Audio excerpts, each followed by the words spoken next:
এই কয়েকদিন আমার পরিবারের উপর পুরো একটা প্রেশার চলে গেল। মানে আমার জন্য আরকি। আমার জন্য সবার একটা মানে কি বলবো? আসলে অনেক প্রেশার, বিশেষ করে আমার হাসব্যান্ডের উপর দিয়ে তো ঝড় চলে গেছে। যাই হোক, বেচারার অনেক কষ্ট হয়েছে, তবুও সে বলে না।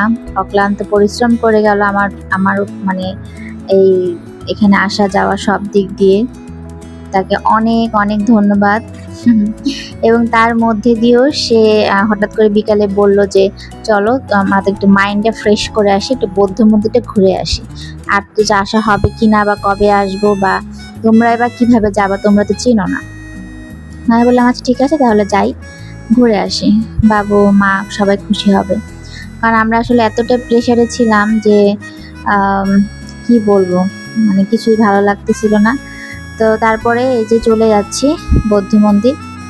আর রাঙামাটি জোড়াছড়ির আমি যদি প্রকৃতির কথা বলি, অসাধারণ প্রকৃতি। আসলে এখানে যদি কেউ ঘুরতে আসে তার আসলে অনেক ভালো লাগবে। কিন্তু এখানে যারা বাহির থেকে যদি মনে করেন যে ঢাকা বা যারা অন্য জায়গা থেকে যদি এখানে থাকতে আসে, বসবাস করতে, সেক্ষেত্রে তাদের জীবনযাত্রা একটু কঠিন হয়ে যাবে। কারণ এখানে থাকার মতো খুব বাসস্থান তো খুব কম পাওয়া যায় না বললেই। যেমন আমরা এখন যে পরিস্থিতির মধ্যে আছি। কিন্তু প্রকৃতি, মানুষজন অনেক ভালো। মন মানসিকতা এবং আমাদের যে এত সাপোর্ট আসলে বলার মতো না। খুবই ভালো লেগেছে এখানে। আর এখানে এত পরিমাণ পানি আপনারা দেখতেই পাচ্ছেন।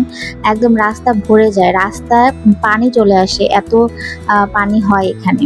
হ্যাঁ? আর এই যে ঘুরতে আসছে আমার মেয়ে তো প্রচুর খুশি। ঠিক আছে? এই যে রাস্তাগুলা হচ্ছে কি উঁচু থেকে নিচু, নিচু থেকে উঁচু। ব্যাপারটা এরকম। হ্যাঁ, অটোতে করে একটু ভয়ও লাগতেছিল।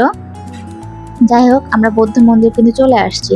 এই মন্দিরে কিন্তু অনেকে অনেক টাকা খরচ করে আসে দেখতে। কিন্তু আমাদের কি ভাগ্য দেখেন, আমরা কিন্তু পুরো টাকা খরচ না করেই খালি অটোতে করেই চলে আসছি এবং বৌদ্ধ মন্দিরটা দেখে ফেলছি। অনেক সুন্দর আসলে না